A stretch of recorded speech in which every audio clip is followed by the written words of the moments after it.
Due to his broad character structure, he is unable to see himself in relation to the urban energy which governs him. This is right. That though we have the nearly complete solution of the cancer problem as such, the origin of the cancer cells, the way it develops, the way it behaves, its relation to the rest of the to other cells in the organism, and so on. And in addition to that, the shrinking biopathy behind the cancer tumor, which is quite new and important, precisely. We cannot claim to have a therapy for cancer. I would stress this point. Because people say outside, I claim to have found a therapy for cancer. I did not. I only opened the way for it. There are many obstacles still in the way. And as I have clearly stated in my book on the cancer biology, the cancer disease is far deeper rooted than anyone today dares to believe. It's a prenaturally acquired disease. But there is great hope that we can eliminate a great deal more of cancer disease than is possible now. That we can claim. But we cannot claim to have found a radical, complete therapy of cancer. I would appreciate if you would let that be known in your service as you go back to your job. Now I would like to say a few words about what happened in Boston. Where was the great example of what anxiety, fear can do? The objection on the part of the management of the Lee Clinic was entirely correct. Unless we realize where our hope is correct, we cannot proceed. They didn't know anything about the background. They didn't know anything about the conditions under which this change in operation was done. And therefore they had to stick to their routine procedures and say, you physicians did a bad job. Who was at fault? Not the direction of the lead clinic, but the physicians who performed the job. The surgeon operated was not interested in why he operated only, why he excised the tumor only and didn't remove the total breast as usual. And our physician was the one who was most afraid. He knows most and is very much afraid to write it down even. What to write down? To write down our conditions which warrant this procedure. And that was this. First, we had come to that background to show you. The background of the organistic background of the case was okay. That means that the danger of metastatic formation was lessened. Not eliminated, but lessened. The second thing was that we had a means of fighting metastatic development. We are not sure that it was enough, but we used this ability to a very great extent. Now, this changes, of course, the outlook, because if the surrounding tissues are healthy and charged with organ energy, then you don't have to remove the whole breast. It's a very severe operation. You just take out the tumor, and the reason for removing the tumor was not the same as the death case. They remove the tumor to the total breast, to the surrounding tissue, the wide area. You don't have to do that. The reason for operation was only one thing, not the fact that the organism is further elimination. It's elimination of the debris of the tumor. That is perfectly clear. As they had known that, maybe they would have consented. They would have said, yes, that is correct. It was a fear of anxiety on the part of our physician there which caused this whole upheaval. That is very important. Do you want to hear more, or we can stop here? The great danger is don't stand up for anything working up.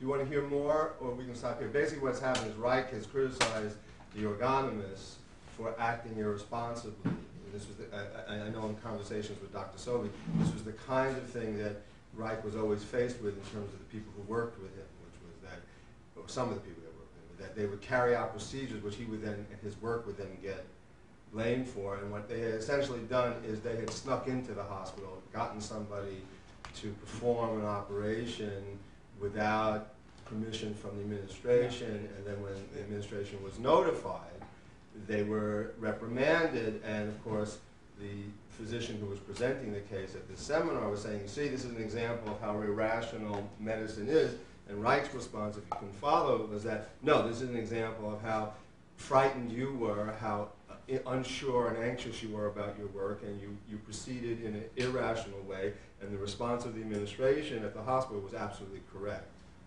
and that you were at fault.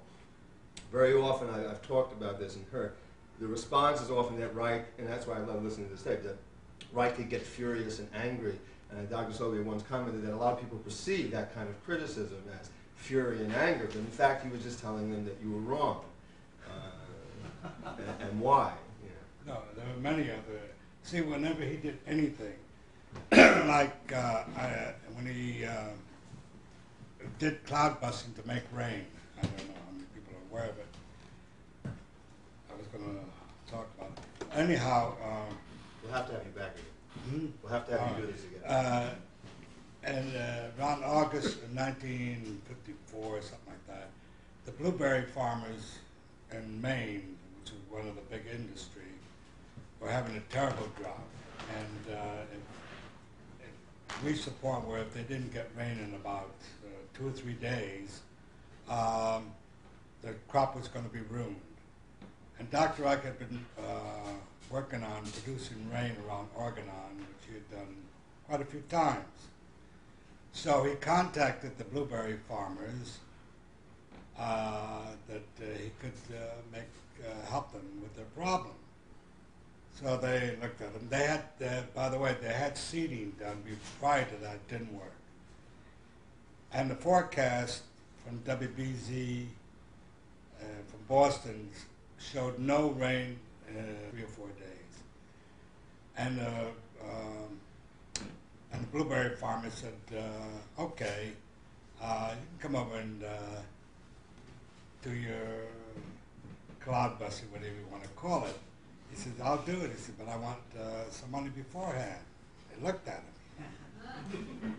He said, he showed, we never heard of you. So he said, okay, I won't do it. So they were desperate.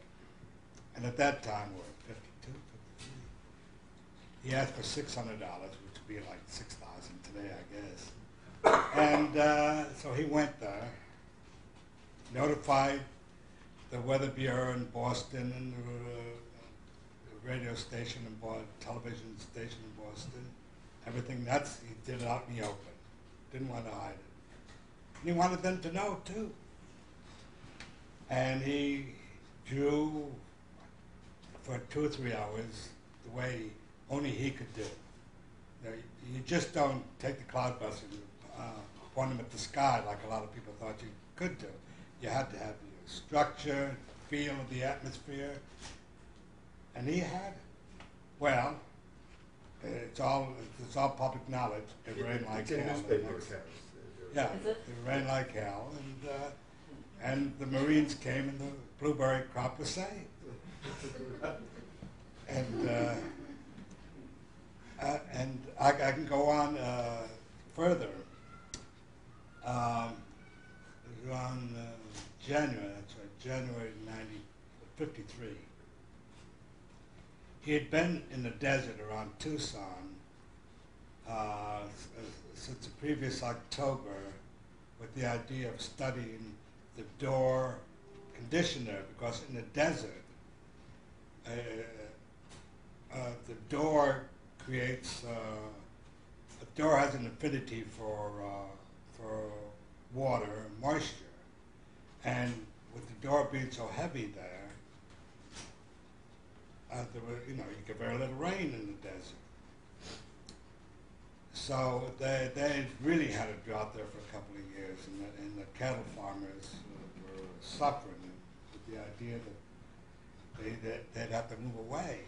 So he went down and he studied the atmosphere there for a while, and then he started to it's called cloud busting. By that time, it wasn't cloud busting. He called it, quote, space gun. Okay, don't lie. I did. Because why he changed it, see again, I have to go back. At the result of the R&R experiment, where you put radiation, very small amount of radiation in the accumulator room up at Orgonomy. He created the Orgonomy experiment, and the radiation, the needle, after a while, to change it to what he called Orur, O-R-U-R. Now, it was the same radioactive material, had the same high counts, but it was not deadly. You know, you put it on your hands or anything. You put it on my tongue once, it buzzed like hell. That's after we drank 3 or 4 of his Reich cocktails, which was a mixture of champagne and what's that, bean? What's Jim that? Beam? Huh? Bourbon? Yeah, bourbon.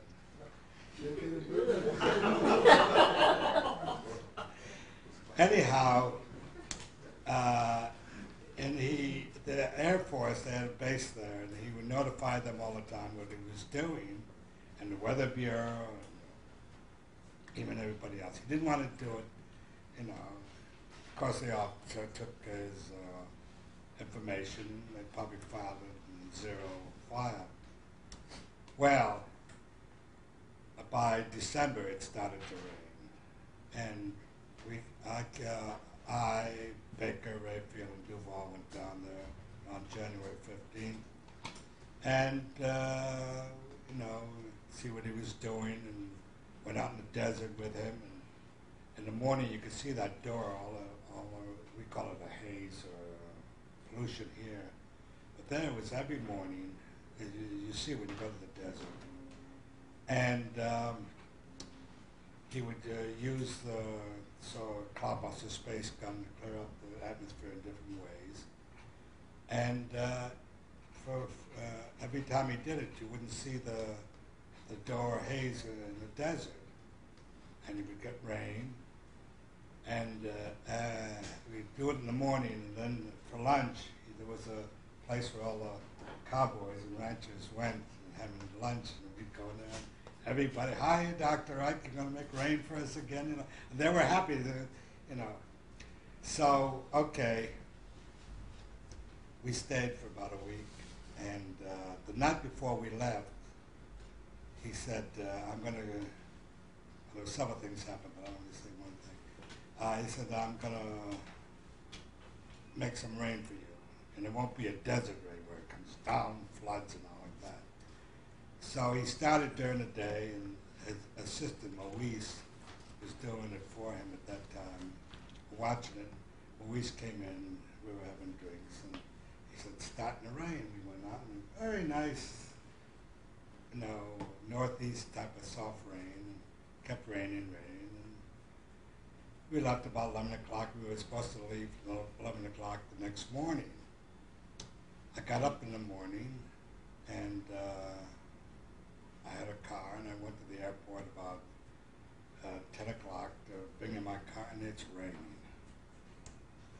And I said to the woman at the ticket office, I said, gee, I said, because Tucson is ringed by mountains, the Lemon Mountains.